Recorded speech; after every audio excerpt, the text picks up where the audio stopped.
जय हिंद फ्रेंड्स, आप सभी का स्वागत है आपके अपने चैनल जैक वाला में, जहाँ पे कि हम लोग बात कर रहे हैं मॉडल क्वेश्चन पेपर का। और ये मॉडल क्वेश्चन पेपर जो है वो है क्लास 9 से, और विषय हमारा है गणित। विषय हमारा जो है वो है मैथमेटिक्स, जिसे गणित भी बोला जाता है। तो इस पे हम लोग जो है एक दिन का वीडियो कवर कर चुके हैं, जिसमें कि क्वेश्चन 1 से लेकर क्वेश्चन नंबर 9 तक को हम लोगों ने किया था डिस्कस। आज सीधा आते हैं क्वेश्चन नंबर 10 पे और बात करेंगे क्वेश्चन नंबर 10 की। जैसे ही आप क्वेश्चन नंबर 10 देखेंगे तो आपको दिख रहा है x minus Y by 5 minus 10 को A x plus B Y plus C is equals to 0 में व्यक्त करने पर ए बी सी का मान होगा। तो इस तरह का क्वेश्चन जहाँ पे भी दिखे आपको ज़्यादा नर्वस नहीं होना है। एक बार इस इक्वेशन को और एक बार इस इक्वेशन को लेना है और दोनों को करना है इक्वेट कुछ इस तरीके से करेंगे कि यहाँ पे देखिए x और यहाँ पे देखिए x, तो x के आगे ही a है और यहाँ पे x के आगे जो नंबर होगा उसको देखिएगा। फिर देखिए y by 5 minus Y by 5, और यहाँ देखिए तो बी वाई, इन दोनों में y को छोड़कर जो उसके आगे का नंबर होगा वो y ये आपका b का मान हो जाएगा। जैसे मैं कहना चाहता हूँ कि आपको यहाँ पे देखिएगा तो a का मान जो है यहाँ पे a x है और यहाँ पे सीधा x है, तो a का मान 1। b का जब देखिएगा तो b यहाँ पे है और y, तो y यहाँ पे आप देखिएगा हटा के तो -1/5, मतलब b का मान हो गया -1/5। और जब आप c को देखिएगा तो सीधा सीधा -10 दिख रहा है। तो a और b और c का मान इस तरह से यहाँ से पता चला। और ये ऑप्शन जब आप लोग खोजिएगा तो ये ऑप्शन कहीं ना कहीं आपको ऑप्शन नंबर सी में देखिए आपको सेम टू सेम हूबहू दिख रहा है। तो इसका सही उत्तर हो गया ऑप्शन सी, जिसमें कि ऑप्शन सी भी नहीं, ऑप्शन सी में देखिएगा तो सी का मान यहाँ पे 10 है लेकिन होना चाहिए -10, तो ऐसा डी में दिख रहा है, तो ऑप्शन डी जो है इसका सही उत्तर होगा। उसके बाद आते हैं हम लोग अगले प्रश्न की ओर। और अगला प्रश्न जो है वो है सिंपल, कहता है दो चरों वाले रेखिक समीकरण a x plus B Y plus C is equals to 0 का आलेख क्या होगा। तो क्योंकि ये हम लोगों को एकदम सरल समीकरण दिख रहा है, इसलिए इसका जो आप बोलिएगा इसका जो आलेख होगा वो एक सरल रेखा होगी। एक सरल रेखा, दो भी नहीं, एक सरल रेखा हम लोगों को सीधा याद रखना है। उसके बाद आते हैं हम लोग अगले प्रश्न की ओर। अगला प्रश्न है प्रश्न संख्या 12, आपको साफ साफ दिख रहा होगा। कहता है x minus 2y is equals to 4 का एक हल है। तो बस आप लोगों को जब इस तरह का ऑप्शन बेस्ड क्वेश्चन हो तो हम लोग बारी बारी से एक एक ऑप्शंस को जो है डालेंगे उस क्वेश्चन में, ऑटोमेटिक हमारा जो है उत्तर आंसर वो आ जाएगा। तो कैसे आएगा, तो सीधा आप लोग देखिए पहले क्वेश्चंस को। जैसे ही क्वेश्चन हम लोग देखते हैं तो यहाँ पे एक बार x के जगह रखना है। पहला वैल्यू जो है x के लिए होता है और दूसरा वैल्यू y के लिए, मतलब पहला x और दूसरा y के लिए। तो हम लोगों को जो है वो वैल्यू को बस वहाँ पे पुट करना है, बाकी आंसर खुद ब खुद आएगा। तो x का वैल्यू हम लोग 4 रखते हैं, -2 इंटू 0 रखते हैं इज इक्वल्स टू 4। तो क्या ये सेटिस्फाई करता है? 4 बराबर 4 एकदम करता है, मतलब पहला ही ऑप्शन हमारा सही हो गया। तो आगे चेक भी नहीं करेंगे क्योंकि टिक मारना है किसी एक को, पहला को टिक मारेंगे और आगे बढ़ जाएंगे। अगला प्रश्न आपको दिख रहा है प्रश्न संख्या 13, और प्रश्न संख्या 13 जो है वो सिंपली कहता है यदि बिंदु 3,4 समीकरण 3y is equals to A x plus 7 का आलेख पर स्थित है तो ए का मान होगा। इस सबसे बेहतरीन और सबसे इजी क्वेश्चन आपको याद रखना है। इस क्वेश्चन को हम लोग चुटकियों में हल करते हैं। कैसे, तो आप लोगों को मैंने अभी बोला पहला मान x के लिए, दूसरा मान y के लिए डालिए और सीधा सीधा हल पाइए।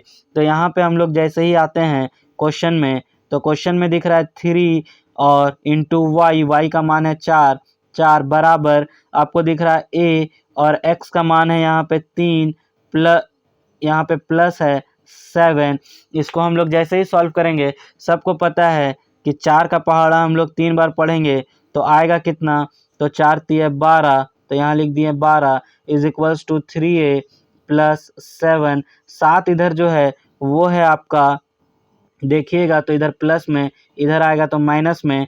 तो जैसे ही 12 में से 7 गया तो 5, तो यहाँ पे हो गया 3a बराबर 5। और a का मान हम लोग जब निकालेंगे तो a का मान 3 इधर जो है आपका है गुना में, इधर आएगा तो भागा में हो जाएगा। तो 5/3 इसका उत्तर हो जाएगा। तो ऐसा ऑप्शन हम लोगों को कहाँ दिख रहा है? 5/3, ऑप्शन नंबर बी। तो इसका सही उत्तर जो है ये ऑप्शन नंबर बी हो जाएगा, 5/3। उसके बाद आते हैं अगले प्रश्न की ओर, प्रश्न संख्या 14 नंबर। और ये कहता है, क्या कहता है? तो ये कहता है एक्स अक्ष और वाई अक्ष के काटन बिंदु को कहते हैं, क्या कहते हैं? तो याद रखिएगा आप लोग, उसे कहा जाता है मूल बिंदु। ये सीधा याद रखना है, उसे कहा जाता है मूल बिंदु।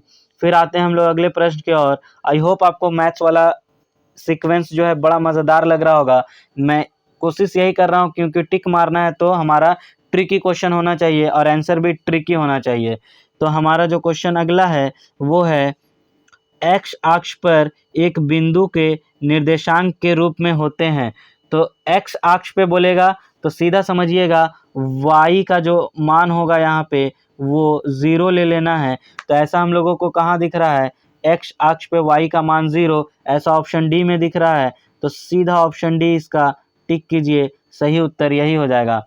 एक्स और वाई का मान 0 एक्स अक्ष पे बोलेगा। अगर यही क्वेश्चन आता कि वाई अक्ष पे, तो एक्स का मान 0 लेते और वाई का कुछ वैल्यू होता। ये याद रखना है आपको सीधा सीधा।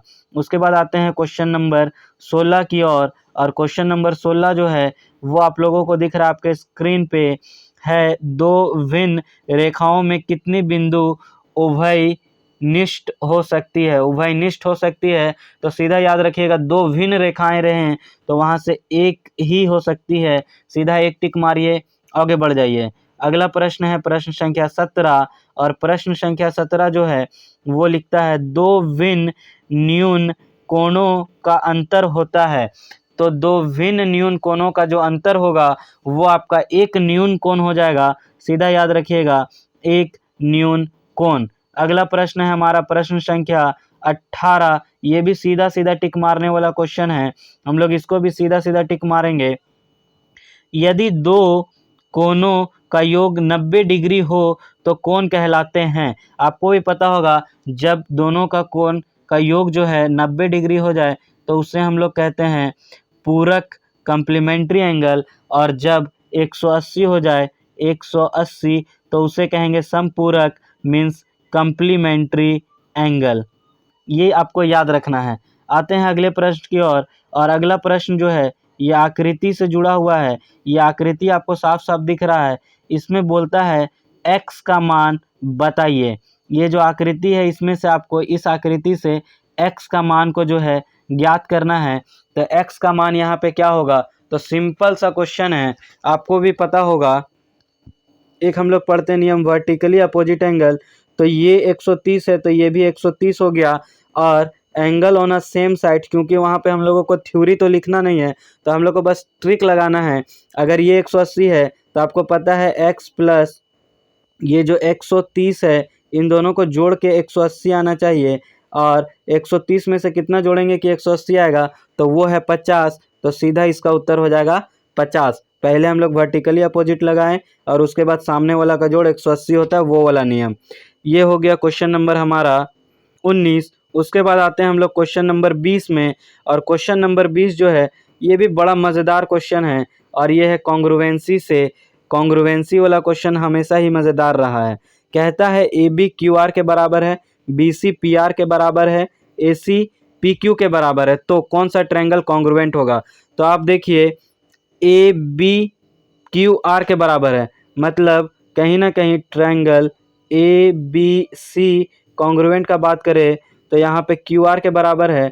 तो ट्रायंगल क्यू आर और बचा क्या पी, तो क्यू आर पी के बराबर हो जाएगा।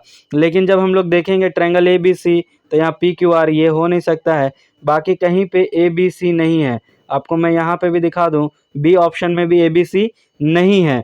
तो इसका जो सही उत्तर बनता है वो किस तरह से निकालेंगे, तो आप लोगों को पता चल गया कि पहला इक्वेशन से, पहला जब हम लोग इक्वेशन देखते हैं तो ये पता चल गया है कि ए बी बराबर है क्यू आर के।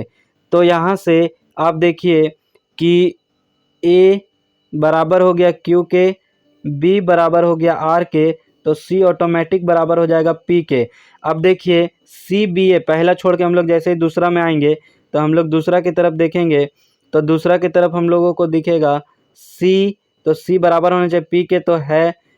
उसके बाद बी बराबर होना चाहिए आपके आर के, तो है। और फिर ए बराबर होना चाहिए क्यू के, है।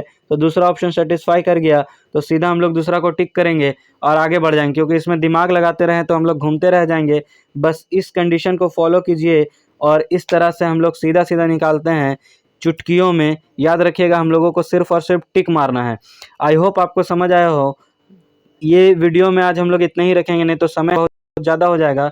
तब तक के लिए अलविदा, मिलते हैं नेक्स्ट वीडियो में। जय हिंद।